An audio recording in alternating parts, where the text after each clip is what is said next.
first I want to present this. It's produced by the New York Academy of Sciences, and it's a report on Chernobyl. Can be downloaded. They translated 5,000 articles from Russian for the first time into English.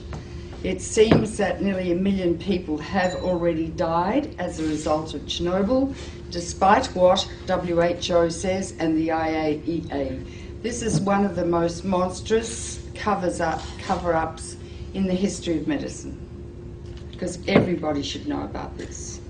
Then we extrapolate through to Japan. Japan is, by orders of magnitude, many times worse than Chernobyl.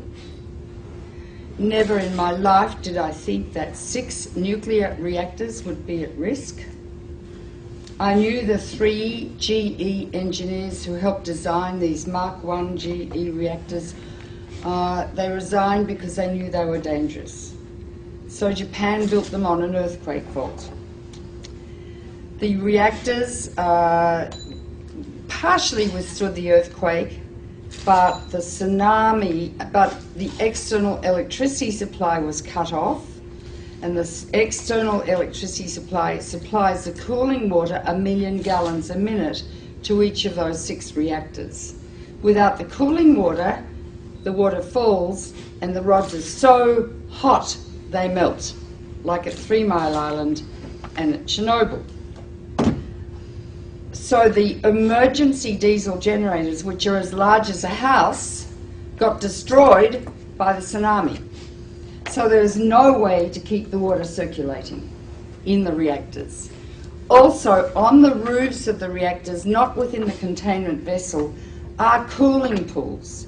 Every year they remove about 30 tons of the most radioactive rods that you could possibly imagine. Each one is 12 feet long and ½ an inch thick. Gives out so much radiation, like X-rays, that if you stand next to it for a couple of minutes, you'll die. Not drop dead, but with, remember Litvinenko, the Russian who got poisoned by polonium? You'll die like that, with your hair falling out, bleeding to death and dying of massive infection, like AIDS patients die. So these are, and they're thermally hot, so they have to be put in a big pool and continually cooled too. The pool has really no roof. There have been 3 hydrogen explosions blowing off the roof of the building, not the containment vessel of the core, but the roof, and exposing the cooling pool. 2 of the cooling pools are dry. They have no water in them, meaning that the nuclear fuel rods are covered with a material called zirconium. When zirconium is exposed to air, it burns, it ignites. And there have been 2 of the fueling pools at this moment are burning. In the cooling pools are many times, like 10 to 20 times more radiation than in each reactor core. In each reactor core is as much long-lived radiation as that produced by 1,000 Hiroshima-sized bombs. We are dealing with diabolical energy. E equals mc squared. It's the energy that blows up nuclear bombs. Einstein said nuclear power is a hell of a way to boil water, because that is all nuclear power is used for, to boil water through the massive heat, turn it into steam, turn a turbine which generates electricity.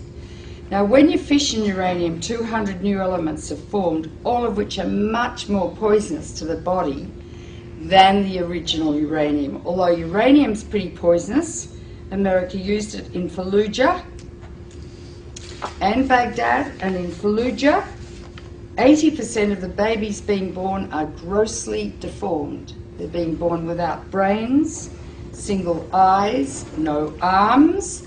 The doctors have told the women to stop having babies. The incidence of childhood cancer has gone up about 12 times. This is genocide. It's a nuclear war being conducted in Iraq.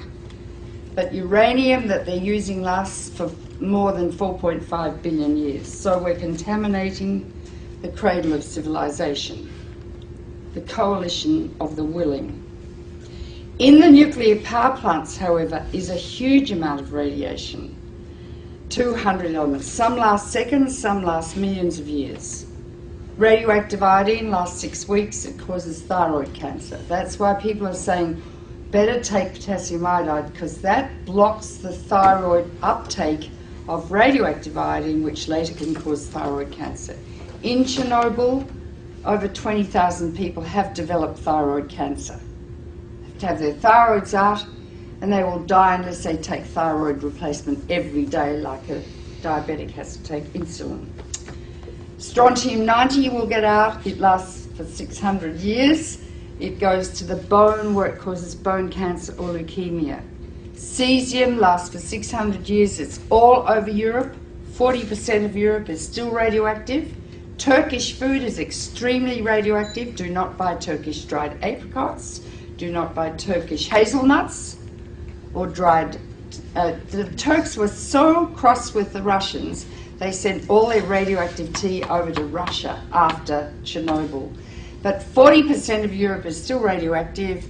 Farms in Britain, their lambs are so full of cesium they can't sell them. Don't eat European food. But that's nothing compared to what's happening now. One of the most deadly is plutonium, named after Pluto, god of the underworld. 1/1,000,000th of a gram, if you inhale it, will give you cancer. Hypothetically, 1 pound, if evenly distributed, could give everyone on Earth cancer. Each reactor has 250 kilos of plutonium in it, kilograms. You only need 2.5 kilograms to make a bomb, because plutonium is what they make bombs with. It's the only country that has a reactor. From your uranium, you are the biggest exporters of uranium in the world, Cameco. Canada sells 2 things. It sells wheat for life and uranium for death. Right? Plutonium is going to get out and spread all over the northern hemisphere, and it's already heading towards North America now. Plus radioactive iodine-129, its half-life is 17 million years, plus strontium, plus cesium, plus tritium, and I could go on and on and on. When it rains, down comes fallout, and it concentrates in food. If it gets into the sea, the algae concentrated hundreds of times, then the crustaceans concentrated hundreds of times, then the little fish, then the big fish, then us. Because we stand on the apex of the food chain. You can't taste these radioactive elements, you can't see them, and you can't smell them. They're silent. When you get them inside your body, you don't suddenly drop dead of cancer. It takes 5 to 60 years to get your cancer. And when the cancer, if you feel a lump in your breast, doesn't say, I was made by some strontium-90 you ate in a piece of fish 20 years ago. All radiation is damaging. It's cumulative. Each dose you get adds to your risk of getting cancer. With americium, that's more dangerous than plutonium. I mean, I could go on and on. Depends if it rains, if you're going to get it or not. If it rains and the radiation comes down, don't grow food, don't eat the food, and I mean don't eat it for 600 years. The radioactive waste from nuclear power is going to be buried, I hear, just like next to Lake Ontario. It's going to leak, last for millions of years. It's going to get into the water, into the food chains. Radioactive waste will induce epidemics of cancer, leukemia, and genetic disease for the rest of time. This is the greatest public health hazard the world has ever witnessed, apart from the threat every day of nuclear war. Einstein said the splitting of the atom changed everything save man's mode of thinking. Very profound. Thus we drift towards unparalleled catastrophe.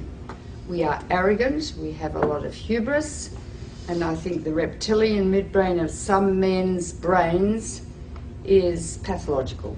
We are now in a situation where we have harnessed the energy of the sun. It is totally out of control, and there's simply nothing we can do about it.